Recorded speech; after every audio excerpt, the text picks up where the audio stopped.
Pittsburgh Pirates can become a better baseball team again with one simple move. And it's an overdue one.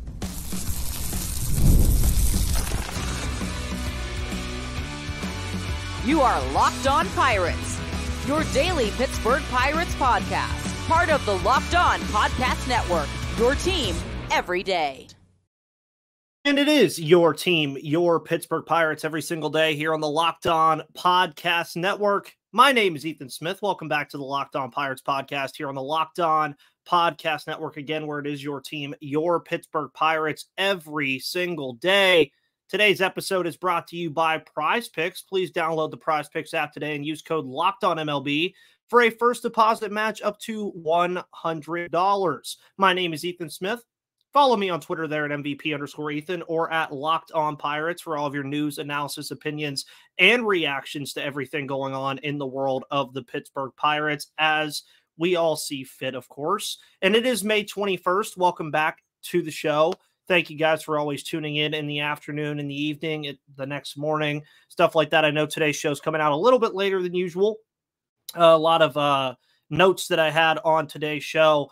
And we've already gotten wind and news this morning from Noah Hiles and some other outlets as well that Ji-hwan will be returning to the Pittsburgh Pirates today to make his return to the big league roster after having just a phenomenal run of things with AAA Indianapolis. 101 at-bats in the minor leagues this year, a 376 average, 484 on base percentage, 564 slugging, and a 1.048 OPS for Ji-hwan, 4 home runs and 16 RBIs as well. So showcasing a little bit of pop from the middle infielder and center fielder. Played a good bit of center field and second base. Obviously, those are the positions that we've seen Ji-hwan play in quite a bit. He also got a little bit of left field work in AAA Indianapolis as well. 7 stolen bases and 10 attempts. So that's a big thing as well, seeing as the Pirates have not been a plus base stealing team really whatsoever this year. So with him coming back up, you may see that become more a part of the Pirates offense again. And really this move, it adds versatility to center field and second base again, especially with the absence of Ke'Bryan Hayes. Maybe you could see, obviously, Jared Triolo stick at third base. You have Nick Gonzalez, who's hitting the cover off the baseball right now. There's a lot of different things that could happen here as far as a corresponding move goes. I would not mind seeing Triolo go down. I know that his defense at third base has been very good in the absence of Ke'Bryan Hayes, much like it was last season, but a Nick Gonzalez is also capable of going over there and playing that position as well.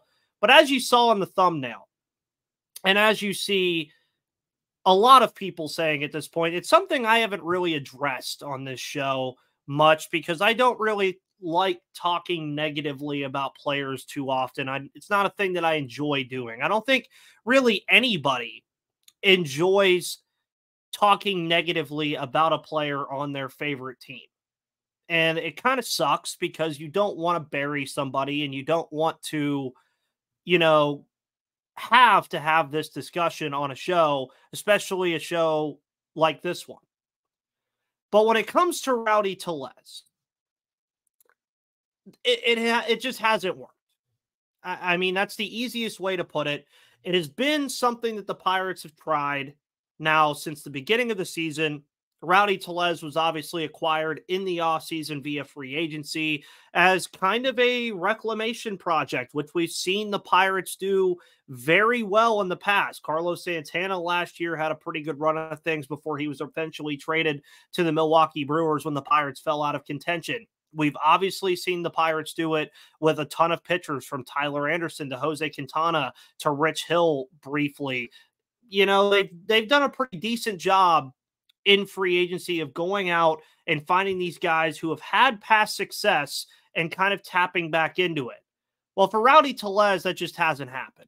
And it's been a decision that the Pirates have mulled over. We've kind of heard about it from multiple outlets that it could be on its way to finding a conclusion, that conclusion being a designated for assignment because he obviously does not have any options. Now, could he accept his option to the minor leagues? Sure. That is something that we could see from a guy like Rowdy Tellez, because I'll just be flat out honest with you. I don't see a team that's going to acquire him. I mean, what team would want to acquire Rowdy Tellez right now? I don't think there is one. Most teams kind of have their situation figured out at first base, and bringing in a Rowdy Tellez who just has not played well whatsoever and not really shown any sign of life at all this season. There's no point in doing that if you're any team right now. I mean, there's really only a handful of teams that could say they're out of it right now. Those teams being the Rockies, the Marlins, the White Sox, and the Angels. The A's are kind of getting to that point here pretty soon after that strong run that they had. But for Rowdy Tellez, I mean, you just read some of these things, especially statistically, and his slash line is just abysmal. He's batting 181, on base of 250, slugging of 233, which it is never a good thing when your slugging is below your on base percentage, and a 483 OPS. It's just not good. And for a guy that, for full transparency, in the offseason, I was hoping that, you know, he could be that kind of guy who could at least hit you like 15 home runs, maybe even creep towards 20. Remember, I was having that conversation a lot that this team was going to be a plus power team. We've kind of seen that a little bit recently. We'll talk about that trend that we've seen, some trends we've seen from the Pirates here in the second segment of today's show. Rowdy Tellez has one home run in a Pittsburgh Pirates uniform. One. You know when that home run came? March 31st. That was the opening series of the season against the Miami Marlins, of course, when times were very good for the Pittsburgh Pirates, when they were coming off of a sweep of the Miami Marlins and were winning every single game on their schedule to begin the year. But he has not homered since then. To put that into context, folks, I went to Pirates opening day for the first time in my life. Went back to Savannah, Georgia to get ready to move to Pennsylvania, where I currently am now, and have fully settled in and I'm working a new job since Rowdy Tellez last hit a home run. That is how long it's been. It's been almost 2 months since Rowdy Tellez has put a ball over the fence. And that's what he's here for. He knows that. He is not a singles batted around the diamond player. He's a put the ball over the fence, have a unusually long home run trot, and be a plus power guy. He has been none of those things whatsoever. To his credit, I will give him some credit. His defense has been a lot better than I expected that it would be. Not saying that it's good, but it has been a lot better than I expected it to be. But he's batting 111 over his past 7 games. He ranks in the 16th percentile or lower, not higher, lower, in XWOBA, expected batting average, expected slugging, barrel percentage, and sweet spot percentage. Folks, that is not good. He's ranking in the bottom 4th of the league in those things. He has been one of the worst hitters in all of baseball among all qualified hitters. I think I saw something that he was 250th out of 256 qualified batters in OPS plus this year. And when you pair it together with a -10 batting run value, which is obviously in a very low percentile on StatCast, and a 143 average with runners in scoring position, which we saw play in his day on Sunday. I mean, I had a Cubs fan, and I'll give him credit. He came into the comments yesterday and said that Rowdy Tellez almost lost the Pirates that game, and I don't exactly disagree with him. Now, I think the Pirates played a fine game outside of that and got contributions from where they needed to win that series against the Chicago Cubs. But at some point, the nail in the coffin has to be set. And the reason that I say the Pirates can become better with one simple move again is because I said the same thing when they brought up Paul Skeens. And I urged them to bring up Paul Skeens going into what I called the most important stretch of the season so far. In turn, they won 2 of those 10 games with Paul Skeens on the mound in those 2 games. And they went 5-5 in that stretch and got a major series win against the Chicago Cubs at Wrigley Field. Rowdy Tellez right now in this lineup is a dead spot. Anytime that he comes up, he's a dead spot. He had a decent day Saturday. I know that. But it's too little too late for a guy like Rowdy Tellez. It just is. And removing him from the picture completely makes this a better baseball team. It just flat out does. Because then you're looking at a guy like Connor Joe, who will be your primary first baseman for now, even though I kind of talked about it with Gary yesterday, that I would like to see them go outside of the organization later in the year, closer to the deadline, to kind of supplement that position. But now that you bring up Ji-hwan Bae, who has been productive in the minors and you hope can bring some of that production to the majors, much like we saw and have seen with Nick Gonzalez since his return, then that kind of fixes your outfield issue, because they have had Connor Joe in the outfield quite a bit because, you know, the Jack Sawinskis of the world have struggled and Edward Olivares has not gotten consistent playing time. So we'll see what the plan is for a guy like Ji-hwan Bae coming up and who goes down. We obviously don't know the corresponding move yet at the time of recording. But Rowdy Tellez, folks, does not need to be on this team. He just doesn't. There's absolutely no reason for a guy like Rowdy Tellez to be on this roster. He does not need to be getting playing time anymore. And this is where I'll go into a completely different conversation before we do get into some trends that we've seen from the Pirates and what they mean moving forward. I see a lot of people urge for a Jake Lamb. Folks, Jake Lamb, if he comes up, it would be his 8th Major League Baseball team that he's been a part of since 2020. Yes, I understand that he's doing pretty well in AAA Indianapolis because he's a 4A player. That is what he is. We've heard that term before. 4A players do great in AAA, can't do anything in Major League Baseball. That is what Jake Lamb is. Now, if they want to bring him up and at least try it, do your due diligence and at least try it. But do not make the same mistake that you've been making with Rowdy Tellez, where you have left Rowdy Tellez in this lineup for too long, and his confidence is gone. We know that. And he's just done nothing positive at the plate in over a month. And has 1 home run, which is his primary job for you in the lineup, is to put the ball over the fence or at least get sacrifice flies when you have runners in scoring position. And he can't do that. And he hasn't done that. His launch angles are horrible. He's not been a positive for this team at all.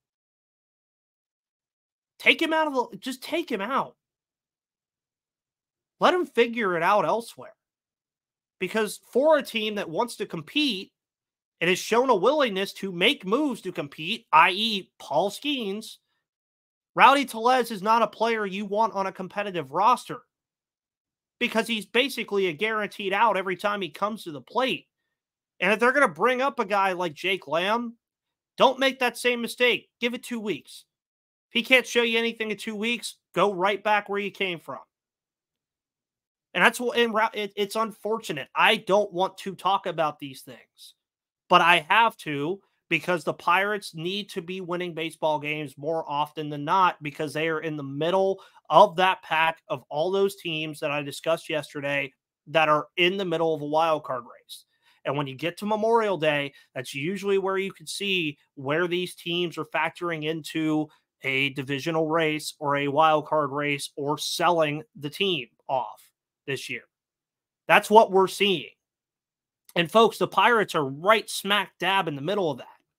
And they have to act like it and make a decision that is well overdue by getting rid of Rowdy Tellez and figuring it out along the way. Because if you don't, You're going to continue to have that dead spot in the lineup. And mind you, he's not the only dead spot in the lineup, but he's been absolutely not doing anything that he has historically done in his career and has been good at. He knows it. The team knows it, but they have to make the right decision to make the team better. That is what it boils down to. We will be getting into some trends that I've seen from the Pittsburgh Pirates, and two players in particular that I think are going to continue to just keep the ball rolling on what they've been able to do in the month of May. We'll discuss after this.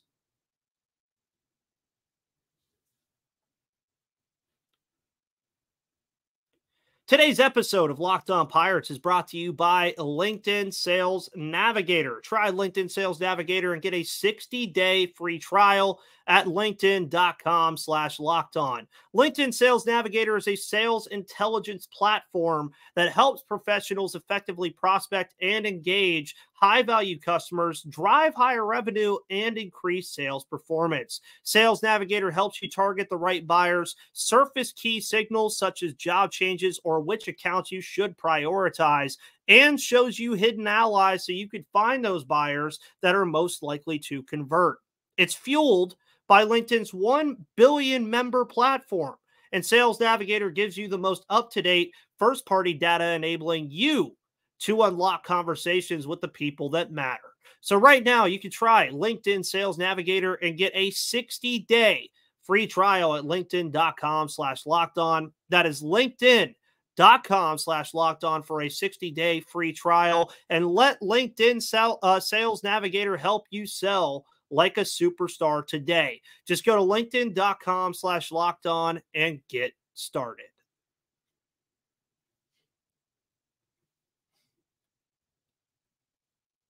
And welcome back to the Locked On Pirates podcast here on the Locked On Podcast Network, where it is your team, your Pittsburgh Pirates, every single day. Don't forget to hit that subscribe button and the notification bell here on YouTube to know when Locked On Pirates is coming to your airways. You can do the same thing on Apple Podcasts, Spotify, or any of your audio platforms, because this show is free and available to you every Monday through Friday. And don't forget to check out Locked On Sports Today, which you can find on Amazon Fire TV and YouTube as well. 24/7 streaming channel, has all the sports that you could think of from all the local hosts of Locked On. So make sure you go check that out. So now I think that we're deep enough into this season. There's some trends that I wanted to discuss on this show today. Some things that I've seen, especially recently, that I want to bring up that I think are very good things for this team that I think could stick around and what they mean really moving forward. And I want to start with Mitch Keller. I think as far as trends are concerned, and especially what we've seen recently, folks, Mitch Keller has been very good, as well as the entire rotation has been very good, but we'll get to that in a moment. But Mitch Keller has really stepped things up after kind of a slow start to the season. Obviously did not have that great opening day start against the Miami Marlins. Struggled out of the gate a little bit. Hasn't struggled in the month of May. Obviously had a great start on Sunday again against the Chicago Cubs. 21 innings pitched for Mitch Keller on so far in May. A 1.29 ERA, a 205 opponent's batting average, and 15 strikeouts. Along with that, 3 wins, 0 losses. So he has won every single start that he has made in the month of May so far. And throughout 2024, it may seem like he did have a slow start. It's okay to admit that. And he's obviously kept his 5 innings pitched or more streak going for quite a while now. I think they mentioned that on the broadcast on Sunday. But one thing I want to bring up that has happened for him throughout the entire season is he has yet to allow more than 4 earned runs in any start this year. And he's yet to allow more than 3 only a couple of times. And in May, he's only allowed 3 earned runs over his 3 starts in May. So Mitch Keller has been absolutely on fire, folks. He has been looking like every bit of the player that we saw be an all-star early in the year last year. He's looking every bit of the player that we saw the Pirates extend in the spring training window before the season started this year. And you would look at some of these things and you see the ERA coming down. You see he's doing very good things. There's two metrics I think that work well for Mitch Keller right now that I think suggest good things moving forward. And that's, one is chase rate is very good. 29.8% chase rate, round that up to 30. 30% chase rate is 29.8, very good in that metric. And a 7.3% walk rate. So not walking a ton of guys, still bringing the strikeout numbers along the way. Didn't have a ton of strikeouts, I believe, against the Cubs. I believe it was only 3 or 4, but still doing very good things.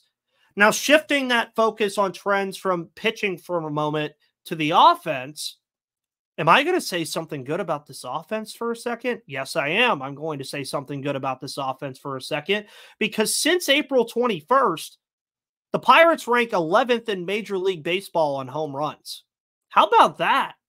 Wonder who talked to you about home runs being a big part of this offense before the season started. Oh, yeah, I did. And a lot of people did, because we saw it in spring training. We obviously saw the beginning of the season. It kind of took a while for this team to really bring that power element along the way. We've seen it quite a bit. And the team average, as far as batting is concerned, has increased from 211 over the last 28 days to 230 over the last 15. So you're starting to see slow and sure improvements with this offense. You're starting to see them score runners from scoring position again. You're starting to see them become more aggressive in counts. And as some of you in the comments say, get away from the statue approach at the plate that we were just berating Andy Haynes for a good bit. Now, is this offense like where we want it to be? No, it's still not where we want it to be. Big credit to why they lost that game on Saturday, even after that controversial call. Well, they didn't score any runs. Mind you, Shoto Imanaga is insane.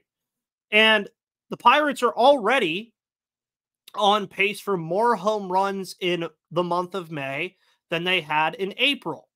They had 24 in April. They have 21 already in May. They could very well pass that number in this series against the San Francisco Giants.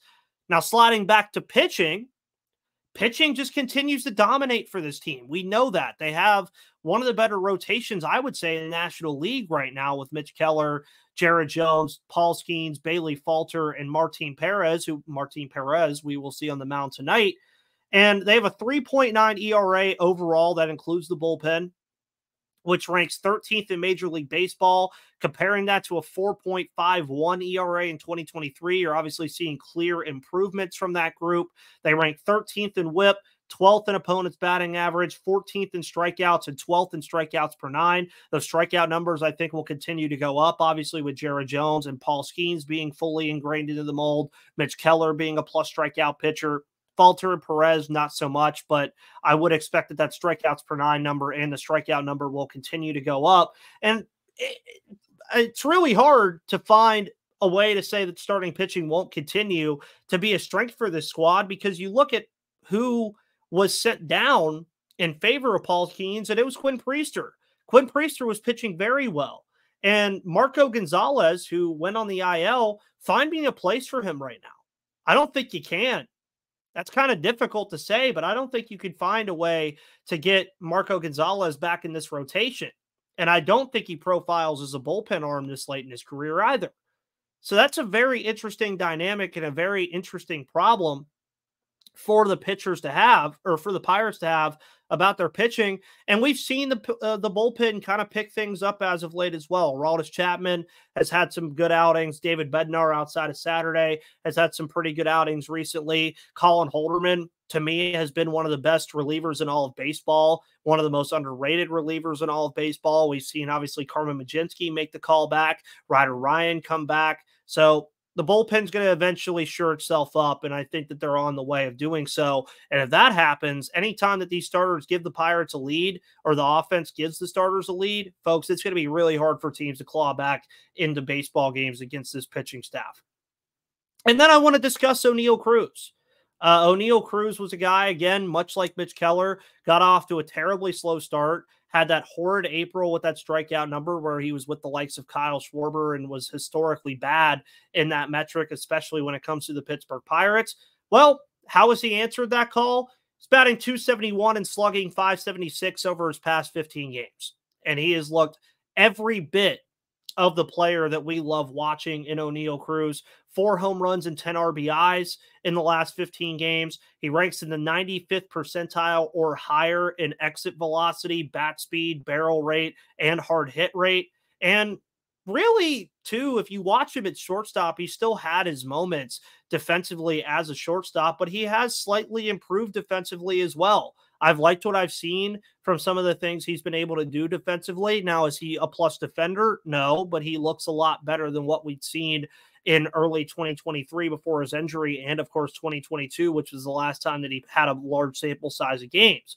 Now, do I expect him to continue hitting in the 270s, 280s? Probably not. I think he's more of a 240s, 250s guy right now. But if he can continue to bring that power to the plate, continue to bring extra base hits to the plate, and continue to be a plus at the top of that lineup, especially with Brian Reynolds and Andrew McCutchen kind of picking things up as of late as well, folks, Oneil Cruz is going to be every bit of what we expect him to be if he continues to do what he's doing right now. And all of these things moving forward are suggesting that the Pirates have good chances to keep winning baseball games. And let's see if they could maybe get a little win streak together.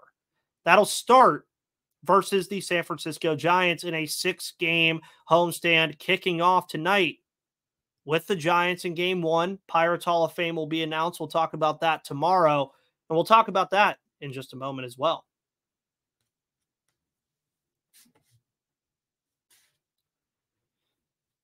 Today's episode of Locked On Pirates is brought to you by Prize Picks. Download the Prize Picks app today and use code LOCKEDONMLB for a first deposit match up to $100 because spring training long behind us.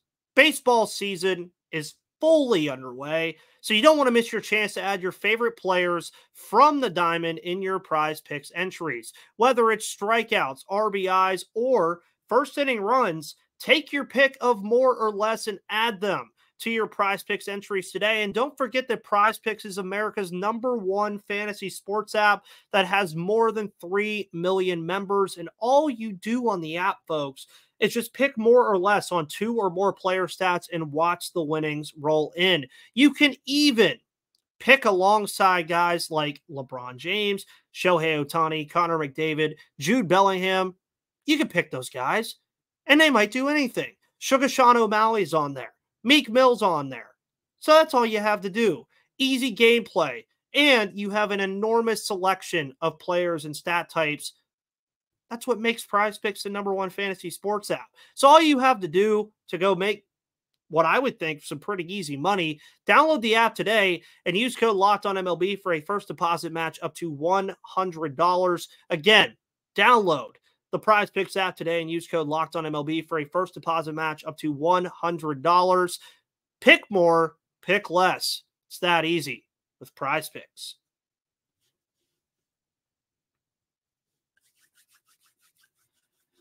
And folks, welcome back to the final segment of today's episode of Locked On Pirates here on the Locked On Podcast Network, where it is your team, your Pittsburgh Pirates every day. And your Pittsburgh Pirates will be facing off with the San Francisco Giants this evening. And we know what happened the last time.